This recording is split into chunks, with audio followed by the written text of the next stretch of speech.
और अब बात करते हैं दिल्ली की। दिल्ली पुलिस ने नांगलोई और अलीपुर फायरिंग मामले में 3 लोगों को हिरासत में ले लिया है, जिसमें एक नाबालिग भी शामिल है। बताया जा रहा है कि 2 शूटर्स भी हैं। इन तीनों ने ही नांगलोई और अलीपुर में फायरिंग की वारदात को अंजाम देने के बाद रंगदारी मांगी थी। ये अपने आप में कल का जो मामला है, जिस तरह से किस तरह से गैंग वॉर्स दिल्ली में अब होने लगे हैं और इस तरह की शूट आउट हो रही, चिंता की बात थी।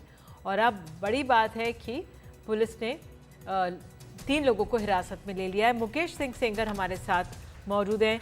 मुकेश, अपने आप में जल्दी पुलिस ने कार्रवाई की है, 3 लोगों को हिरासत में ले लिया है, ज़रा कुछ और जानकारी दीजिए। देखिए, बिल्कुल दिल्ली पुलिस ने 3 लोगों को डिटेन किया है और कहा जा रहा है कि इनमें 2 शूटर हैं, एक नाबालिग भी इसमें शामिल है। ये 3 लोग जो डिटेन किए गए हैं, इनसे पूछताछ चल रही है। जिस तरह से फायरिंग हुई थी, अलीपुर में और नांगलोई में 2 जगहों पर फायरिंग की थी। नांगलोई में एक प्राइवेट शोरूम के बाहर फायरिंग की थी, अंदर भी गए थे, और अलीपुर में एक प्रॉपर्टी डीलर के यहाँ फायरिंग हुई थी। फायरिंग करते वक्त जो शूटर हैं, वो नांगलोई में एक पर्ची रखकर गए थे, और पर्ची क्या बल्कि एक पूरा पोस्टर था। इस पोस्टर में 2 गैंगस्टरों की फोटो लगी हुई थी, जिसमें एक फज्जा है और दूसरा गोगी है। हालांकि ये दोनों ही गैंगस्टर पहले मारे जा चुके हैं, लेकिन इनका जो गैंग है, जो गोगी गैंग है, उसको दीपक बॉक्सर चला रहा है, जो फिलहाल तिहाड़ जेल में है, और जेल में रहकर वो पूरे गैंग को ऑपरेट कर रहा है।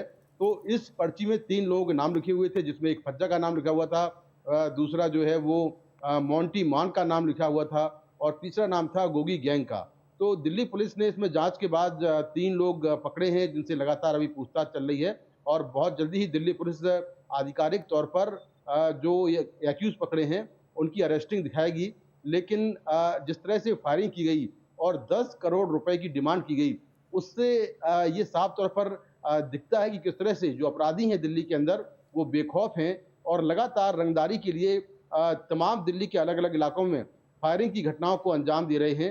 और जानकारी ये मिली है कि जो गोगी गैंग है, जिसने ये फायरिंग करवाई है, गोगी गैंग जो है वो इस समय लॉरेंस बिश्नोई का एसोसिएट गैंग है, और इस समय लॉरेंस के लिए काम कर रहा है। तो दिल्ली पुलिस जो लोग पकड़े गए हैं, इनकी पहचान क्या है, ये किसके लिए काम करते हैं, इस बारे में दिल्ली पुलिस बहुत जल्दी ही जानकारी देगी। लेकिन बड़ी बात यह है कि 3 लोग पकड़ लिए गए हैं, जिसमें एक नाबालिग भी है, और इस फायरिंग के मामले में इससे पूछताछ चल रही है, और कहा जा रहा है कि इनमें 2 शूटर हैं। बिल्कुल मुकेश, जानकारी के लिए धन्यवाद। और ये भी एक चुनौती की बात है, किस तरह से जेल के अंदर से इस तरह के गैंग्स का संचालन हो रहा है।